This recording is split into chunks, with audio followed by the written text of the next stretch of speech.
respect and value to Pakistan. Ladies and gentlemen, I request you all to give a standing ovation for the national anthem of Pakistan by putting your right hand on your heart, please.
أعوذ بالله من الشيطان الرجيم. بسم الله الرحمن الرحيم.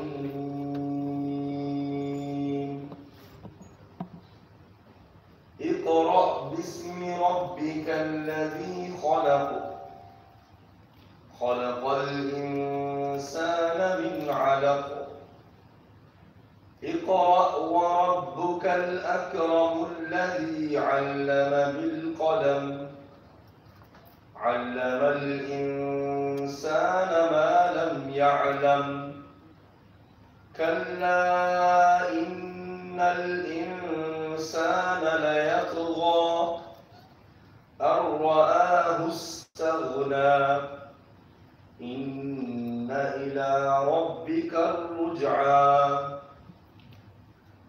Read in the name of the Lord who has created man from a clot. Recite, and your Lord is the most generous, who has taught by the pen, has taught man that which he knew not. Nay, verily, man does transgress all bounds, because he considers himself self-sufficient. Surely unto your Lord is the return.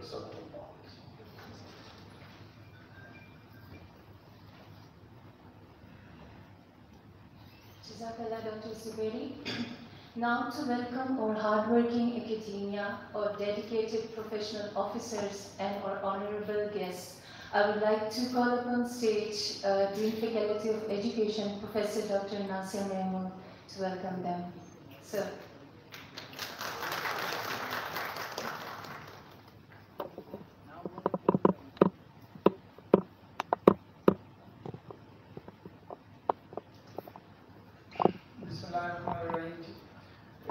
It's really a pleasure for me to welcome all of our guests here today on this very important day, which is Literacy Day.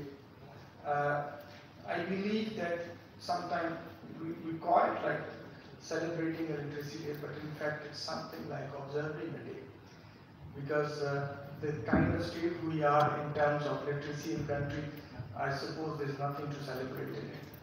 So we are all here to observe this day and ensure our commitment to the cause, and moving forward with a firm commitment that we'll overcome this issue and convert this actually challenge into an opportunity for all of us. And I'm really thankful to all of you, especially our guests from outside Iqbaliat Open University and from different organizations, government organization and other partner organizations to spare time and come and show their resolve alongside the university's commitment to really address the issue in coming days with a new vigor and commitment. I'm very bad at remembering names of people. So if I forget someone, just accept my apology for that. But I can see some of the people here, like Rafiq Tahir Saab, sitting, had a long-standing contribution in this issue when he was in ministry and different positions. So, sir, thank you very much for coming. We have UNESCO's representation here. Samir is sitting with us. Thank you very much for coming. Eram Bukhari is with us from UNICEF. Ma'am Haruna, everyone knows her contribution. So I can see very familiar faces. Arshad Saab is sitting with us, has a very long-term commitment and contribution to this field. We have a panelist who will introduce in a moment. I'm thankful to all of our panelists, and lots of them sitting with us here today. And we have representation from NCHD. NCHD in a way is a host today because we collaborated with JicA and NCHD has some collective work on redefining literacy. We'll be presenting later in the day. If I forgot to mention name of any of our colleagues, so just my apologies in advance. But in fact, we as on behalf of this university, really thankful to all my colleagues from our administrative departments, from faculty side, colleagues from faculty of education and all other faculties for coming out and sparing their time to join us here today. I'm looking forward for all of you to have a very absorbing day in which we will have different sessions in which some of the facts will be presented to all of us and then more about how to move forward with this issue. Just reiterating whatever has happened in the past will not lead us anywhere. Knowing this is important, but the most important part of the day is that we'll be giving you a way forward for your comments and then we'll see how to overcome this issue in coming days. So thank you very much once again for joining. Our support teams here from different departments of the university have worked very hard to make us comfortably sitting in this room at this time. Our IET team, our registrar office, other administration of the university, so thanks to them as well. Looking forward to have more conversations with you during the day. Thank you and thank you for coming again.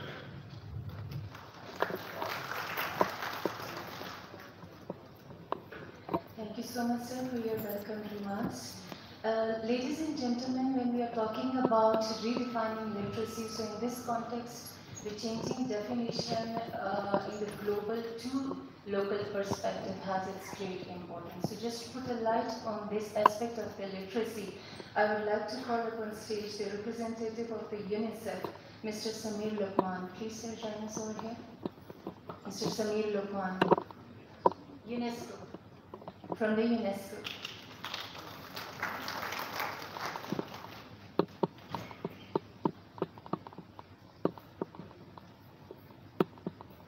Bismillahirrahmanirrahim. Assalamu alaikum and good morning to all of the respected participants, especially Rafiq Saab and all the other relevant colleagues. As Dr. Nasir has mentioned about the importance of the International Literacy Day, I would like to read here the message of Director General of UNESCO issued on the International Literacy Day. But as Dr. Saab has mentioned, we all need to really work in a cohesive manner and in a collaborative manner. And with UNESCO, as well as our partnership with the different organizations is concerned, especially with the Allama Iqbal Open University, I would really like to inform the audience that with the AIU and UNESCO, we have developed the first ever certified course for the NFE teachers, and now we are in the process of digitizing that course through a radio platform, through an online platform, which is going to serve a lot of human resource, especially the teachers who have the relevant skills and they can then teach NFE subjects and courses in different organizations. So this is, I would say, a landmark achievement which we are going to achieve together with AIU, and also with regards to digital education, which was very important, especially during the COVID-19 period, emphasis was also there before the COVID, but after the COVID it is now become very apparent. And now we are working again with AIOU to have to raise awareness about the digital education together with the ministry in the future. And very soon we are going to organize a high-level policy forum on digital education promotion in Pakistan.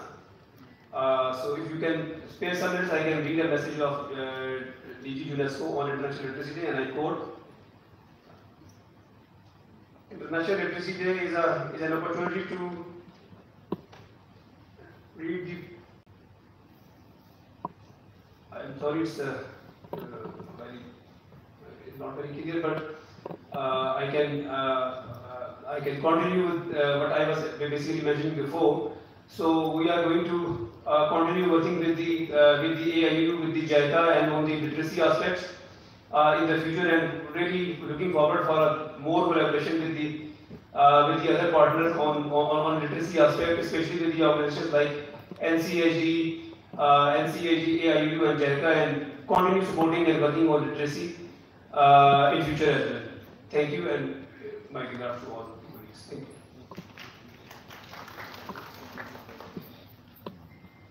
Thank you so much, Mr. Samir Rahman from the UNESCO, sharing your take on the redefining literacy with us. Now we are having a short documentary prepared by the JicA with reference to the statistical literacy timeline of Pakistan. So if it could be played.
Light बंद ऊपर वाली कर चलो अब रहने दो ठीक है Respected audience, after the visual context, now I would like to request to share his views with reference to the need and of literacy in Pakistan. So I would like to call up on stage Mr. Abid Gill from JicA. Please, sir, join us here.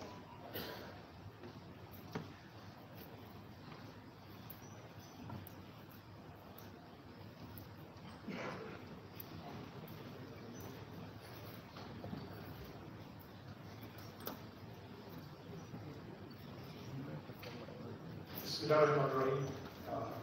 Respected guests, friends, Assalamu alaikum. I have few slides to share the situation, but I know these slides are not new slides because it's not much change in last many years in Pakistan if we talk about the literacy in education.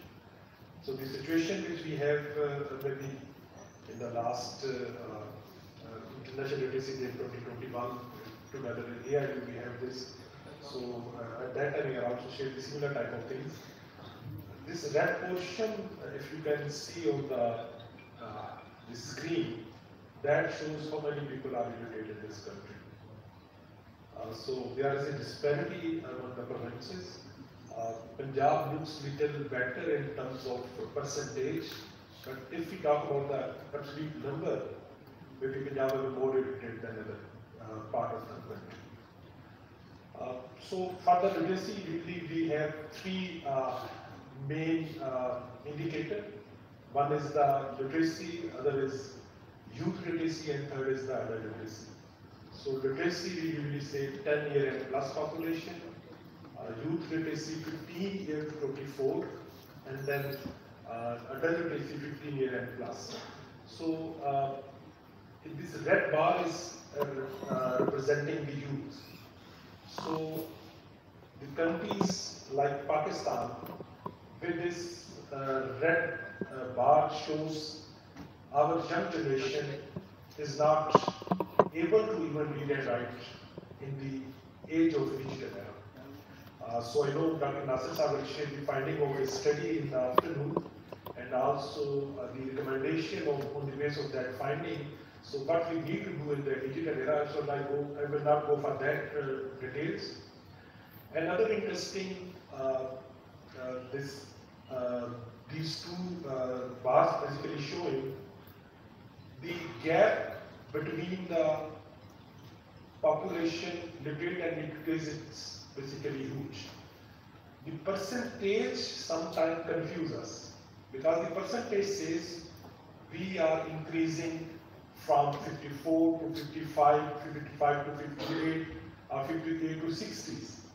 But the number says is a different story.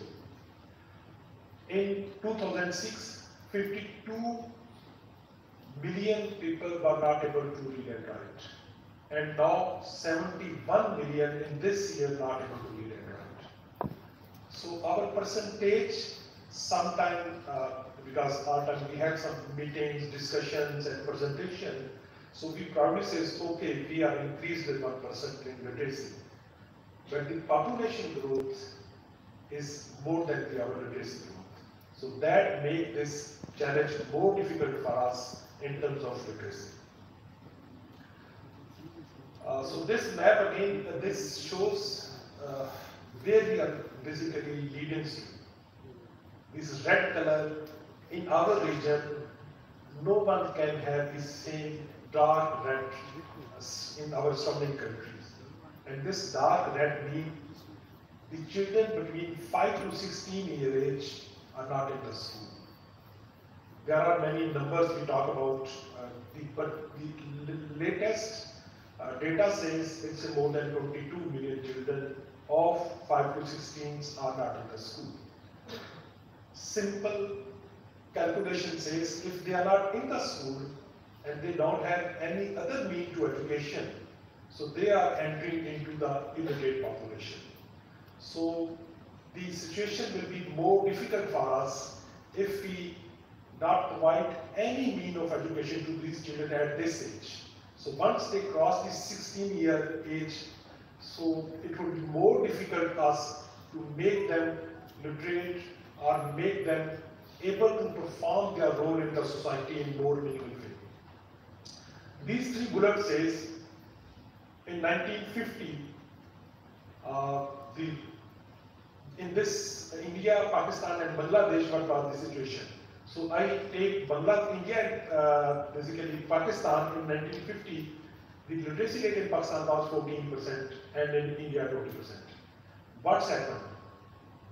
Now India crossed 75% and we are still in the less than 60 or 60%. And Bangladesh at the 1971 timeline was 16.8%. And now their literacy rates, we can see where they are. They are more than 76% now. So if we look this table, 2015 to 2019, we can see the progress almost in all our neighboring countries. So they were improving in the literacy terms. Bangladesh in 2015, 61% to 75%. Bhutan 57% to 67%. India 69 to 74.4%. Iran 85 to 96. Nepal 60 to 68. And Pakistan 60 to 58. So in this era, we declined with a 2%. And Sri Lanka 91 to 92%. Similar analysis to see where we are in terms of youth literacy with our neighboring country. Most of the countries only, except Afghanistan, they are more than 90% in terms of youth literacy. Only Pakistan with 75% of youth literacy shows our position now and our position in coming days. Rafiq Sahab here, we know we have to advocate the case of literacy in many places. Sometime in the planning commission, sometime in the Ministry of Finance, and sometime to our political leadership. So the people say, okay, if the person are able to read and write, what will happen? So these two graphs clearly shows what's happened in fact. The journey of literacy between Pakistan and Bangladesh, 10 years before, Bangladesh was behind us. And now their literacy trends is now upward. And the same reflection we can see in the right side, per capita income. So as they are improving their literacy situation, that per capita income is increasing. So Bangladesh now is the fastest growing economy in this region. Health indicator, their country achieved in the fast track, and UN recognized this. And other like socio-economic indicators are also improving. So once a country crosses 70%